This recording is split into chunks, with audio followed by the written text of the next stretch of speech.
Hey crew, so the other day I posted a video of me racing from a POV point of view, and a lot of you have asked me how do I film, the camera and all of this stuff. So I said I'm gonna do a quick video on that topic, and I have something that I also want to mention, which is comparing motion POV versus stabilizing camera, stabilization, and all of this stuff to give you a sense of the differences between having the motion chair with no stabilization versus camera stabilization and with everything off.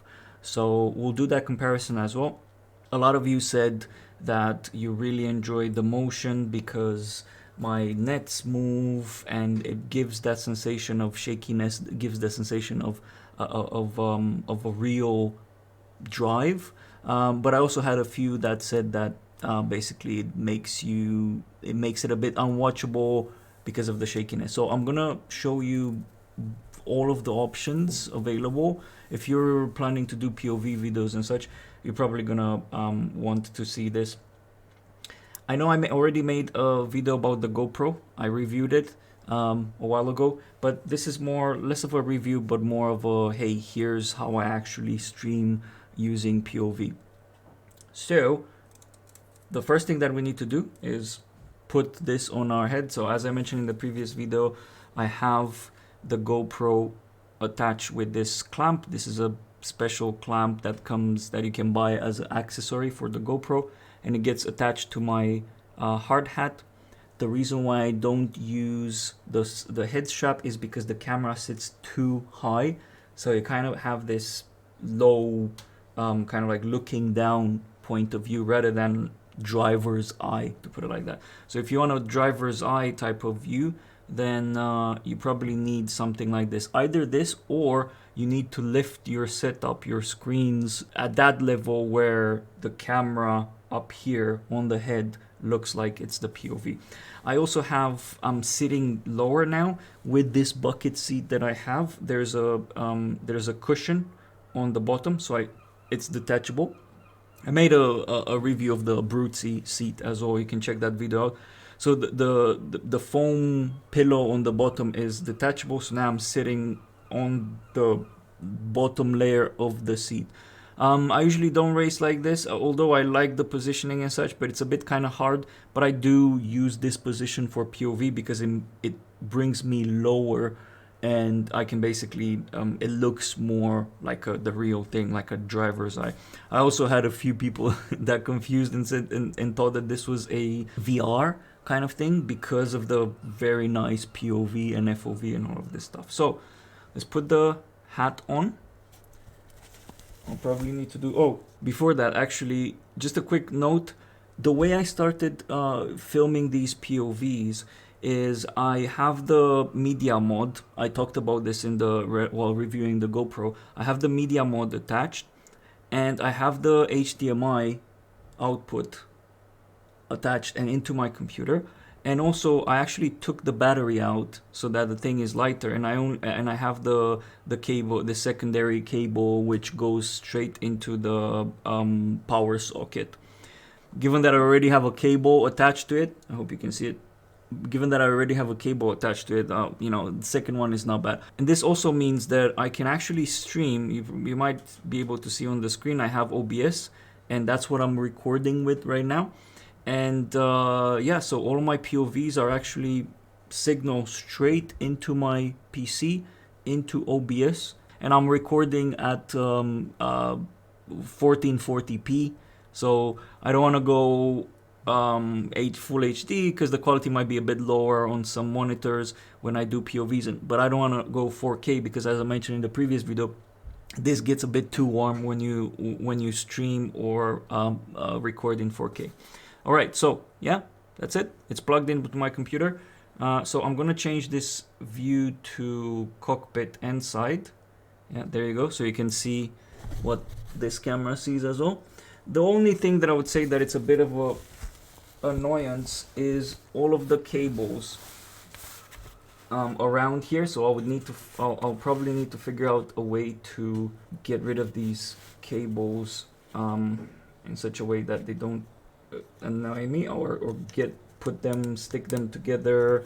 I usually adjust it in such a way so that I can see the entire wheel. Yeah, so point it down a bit.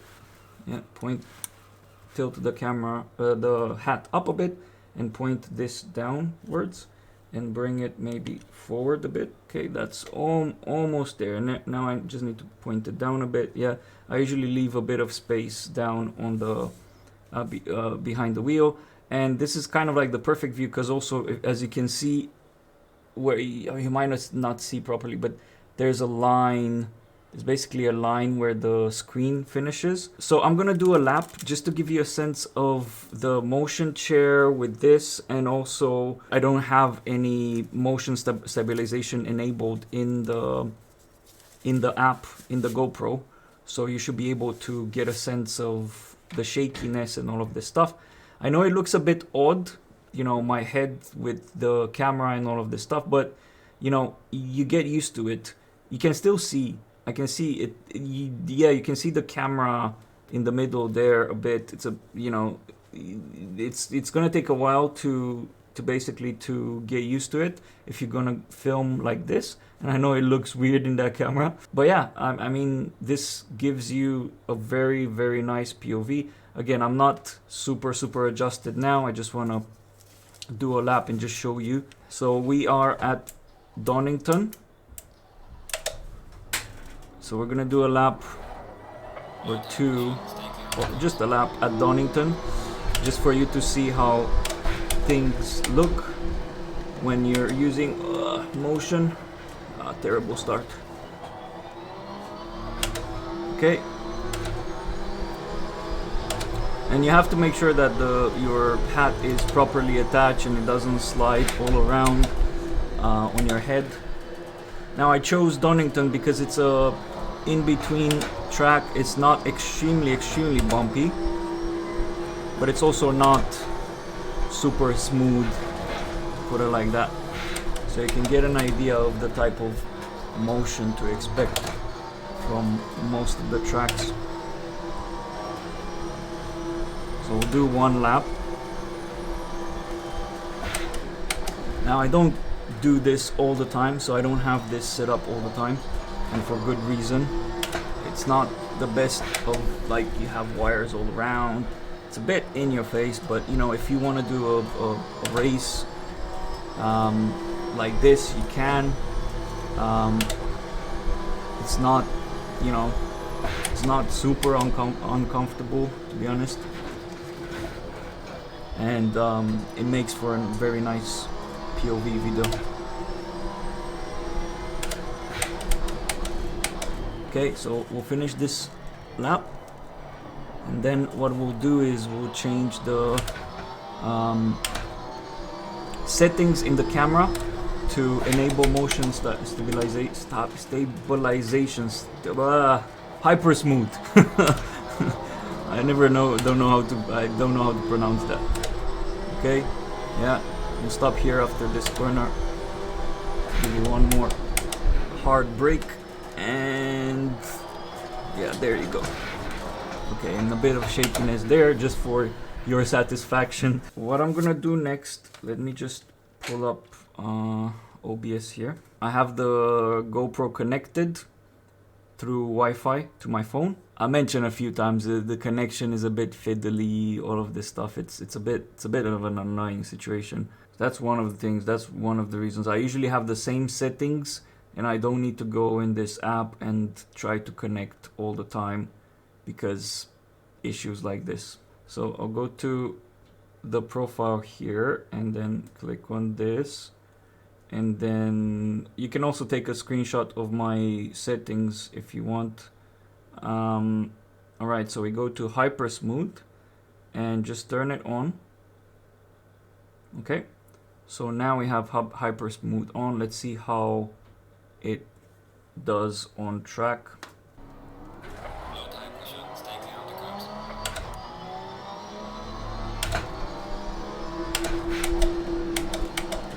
Yeah, so it will smoothen out all of the movements. The thing is, it also smooth, so your head turning around is still turned around, right? But It smoothens out all of the bumps, all of the shakiness, as well as the shifting, which again, it's a bit, I find it not very realistic, like, right? If you look at POVs and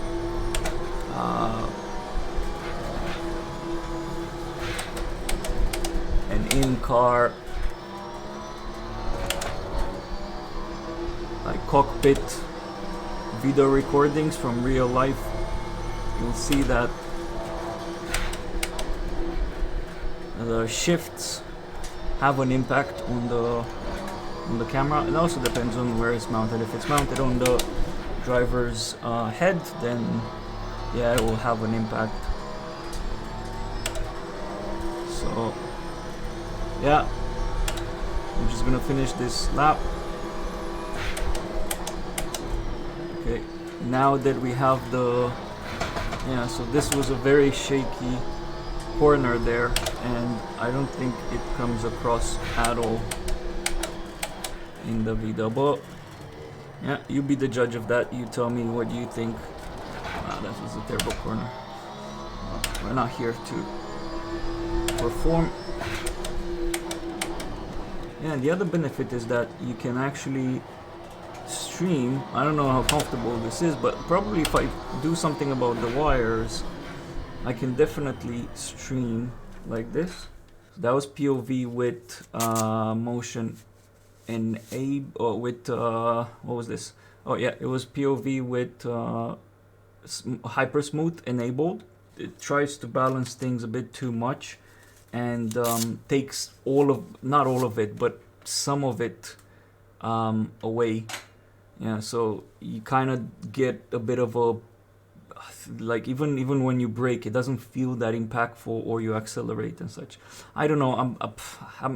I'm inclining towards motion without HyperSmooth, but again, I know that some don't really feel a bit dizzy from it. Okay, so next step, what we're gonna do is, let me see if I can do this without breaking these wires. I need to bend a bit and disable motion. There you go. So we turned off the motion. Yeah, we're still fine with the camera and stuff. Yeah, I think we're still fine. We'll stop the shakiness as well. All right, and let me put the smoothness as well. Smoothness on, yeah, but also all of the motion off. Yeah, and again, come on. Yeah, this is the downside is these cables are keep on pulling backwards down, so I need to find a way to attach these cables if I'm gonna. Yeah, they're constantly pulling back. I need to find a way to attach these cables in such a way that it doesn't pull back, because then, you know, it's kind of hard for the POV as well. All right, so yeah, there you go. It just goes down. That's fine. Let's do the no motion, nothing, just static, and see how. All right, so we're doing one lap without any kind of motion. Let's see how this goes. I might get a bit dizzy, motion sick, because of the lack of any kind of feel except for the wheel. I don't feel traction, I don't feel anything. Let's see, so this is what you normally get using the GoPro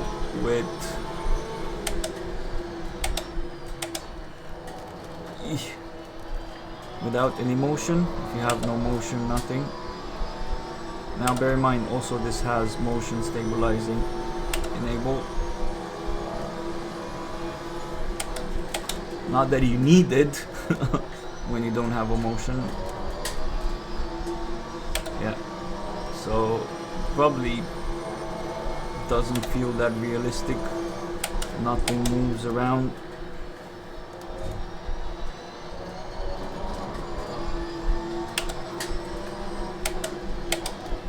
Okay, good.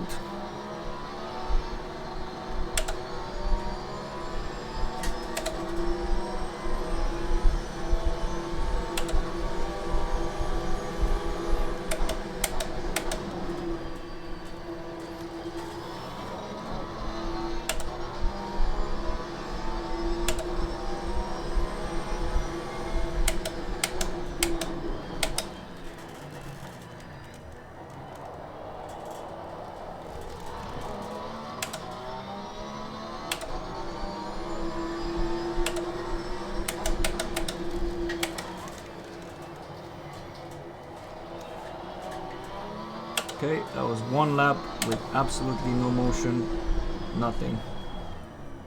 Okay, all right, so there you go.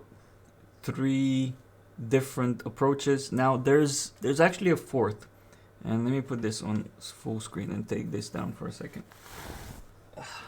All right, so first option, motion chair, all the motion, HyperSmooth off on this.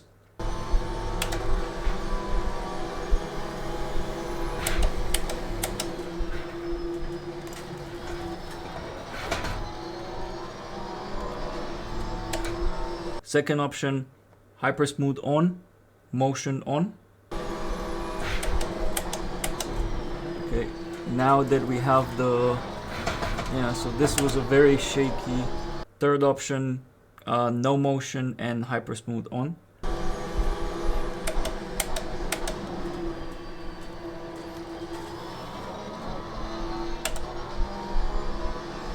From my perspective, for me, the best and the most immersive is HyperSmooth off and motion.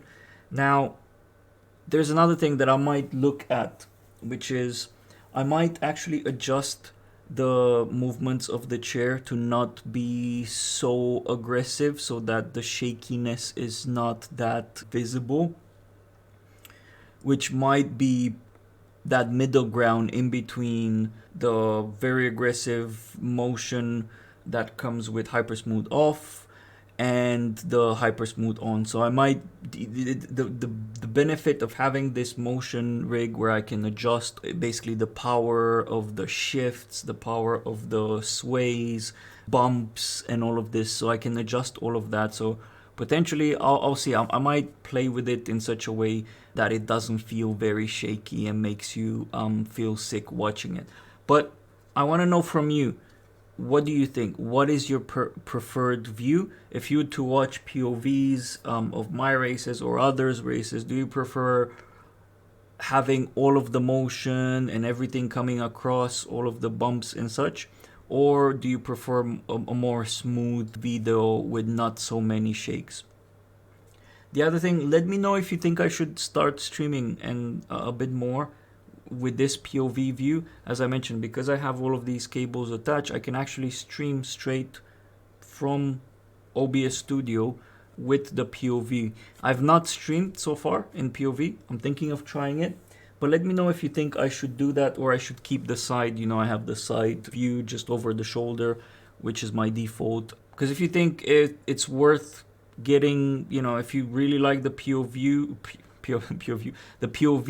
view, then I might just spend a bit more time in sorting out the cable situation so that it's not uncomfortable for me, and just stream in POV for you guys. All right, so thanks for watching this video. I hope it helps. I hope it gives you a bit of a sense of, if you want to start doing POVs and such, what's required. Give us a thumbs up, subscribe, and I'll see you in the next video. Bye.